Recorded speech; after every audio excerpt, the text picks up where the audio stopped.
शरद पवार यांच्या सुरक्षेत वाढ करण्यात आली। अटी आणि शर्ती मान्य करत केंद्रीय यंत्रणेकडून सुरक्षेमध्ये वाढ करण्यात आली। उद्यापासून सीआरपीएफचे जवान ताफ्यात दिसणार आहेत। शरद पवार यांनी केंद्रीय सुरक्षा स्वीकारलेली आहे। राज्यातील घडामोडीच्या पार्श्वभूमीवर सुरक्षेत वाढ करण्यात आलेले केंद्राच्या 58 कमांडो शरद पवार यांची सुरक्षा करणार आहेत। त्यामध्ये 10 सशस्त्र गार्ड, 6 पीएसओ, 2 एस्कॉर्ट आणि 6 चालक असणार।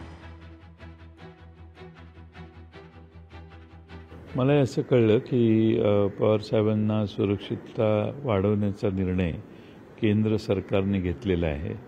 त्यांचा फीडबॅक काय आहे किंवा त्यांचं इंटेलिजन्स काय आहे याची मला माहिती नाही, पण मला असं मगाशीच कळलं की पवार साहेबांच्या सुरक्षिततेत वाढ करायचा निर्णय घेतलेला आहे।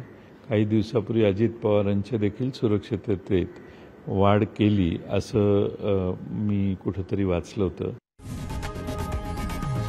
लोकशाही मराठी ऐका, पहा, जागरूक रहा।